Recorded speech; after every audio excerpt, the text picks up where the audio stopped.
I was once given a speech, it wasn't long ago, in the last year, and I was telling my story.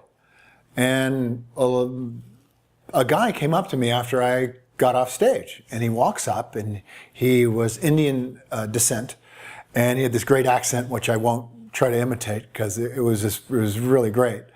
And he came up to me, and it turns out he was the head of the Harvard Brain Institute. And he was speaking on the same stage that I was. And so he came up to me and he goes, "Bo, excuse me, do you know why you've been able to achieve these levels that you've been able to achieve in seemingly completely different disciplines, like safety and football and playwriting and speaking on stage and writing? Those are completely unrelated disciplines." And he said to me, "Do you know why you've been able to achieve the top level in different disciplines like that?" And I said, "No, I don't. I actually don't know why. I got an idea, but why don't you tell me?" And he goes, "It's because you use the word the best. You use the word the best in all your dreams." So I've had these 4 dreams in my life. I wanted to be the best safety in the world when I was 9 years old. And it happened. I wanted to be the best stage performer in the world. Happened. I wanted to be the best playwright in the world. It happened. The New York Times named my play, the most powerful play of the last decade. So those things happen. And then when I wanted to be the best speaker, public speaker in the world. And those things, seem to be happening. He said, because you use the word the best, your brain knows exactly what to do with that information. He told me if I would have said, "Hey, I want to be a kind of mediocre safety," he said, your brain doesn't know what to do with that information, so it does nothing. If I would have said, "Hey, I want to be a kind of good stage performer," my brain doesn't know what to do with the information, therefore it does nothing, it lies dormant. But when you say, "I want to be the best safety in the world," or "I want to be the best stage performer in the world," your brain knows exactly what to do. And he gave me this statistic. He said, "Do you know the average human being uses 5% of their brain capacity? High achievers use 20% of their brain capacity. Olympic gold medalists use 40% of their brain capacity. Because mastery is the highest form of intelligence."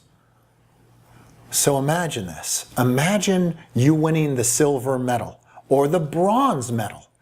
Those people who win those medals are using 20% of their brain capacity.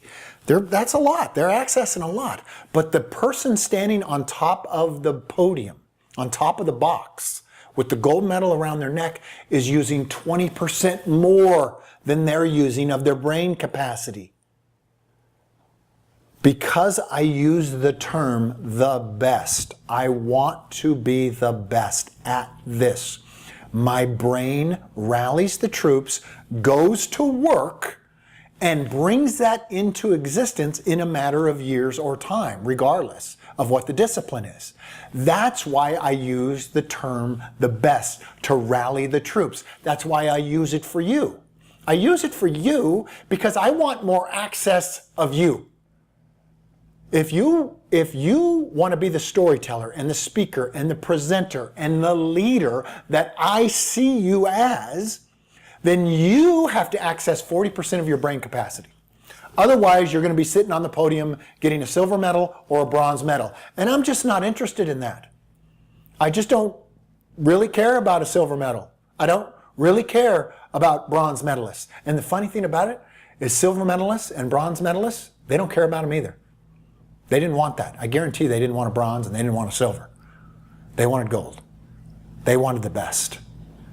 And the minute that those cameras turn off, they take that medal off of their neck and they put it in a black bag in the darkness, and they zip that bag up, never to be seen again, for years later, when their mom or their wife or their spouse hangs that medal on the wall.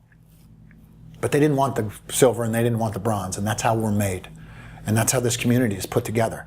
This is what I'm building. It's the only thing I'm interested in building. I'm interested in more of you. I'm interested in more access of your brain capacity.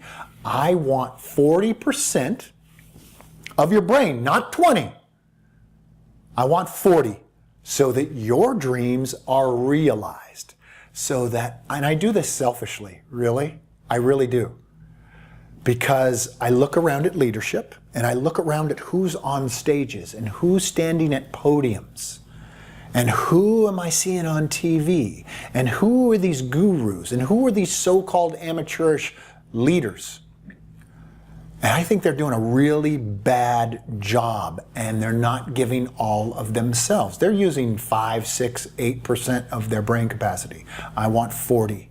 When somebody's on stage, I want to be led by that person. When somebody's speaking to me and leading me, I want to follow. Well, there's nobody to follow. This is the reason. We got to have more of you. You got to include the word the best in whatever your dream is so that your brain rallies the troops and we can bring this thing into existence. Now, the expression of you is also the most unique thing. You're a one-time phenomenon. I mean, you're a one-time deal. You're never to be repeated. Never. So think back of the first human that put a footprint on this earth. Different DNA than you. Different voice than you. Saw different things. Only you can tell what you've got. That's what I want you to do. I want you to access that. I want you to include the word the best in everything you do to rally the troops. Go out there, surrender to who you already are, which is the best, and I'll see you next time.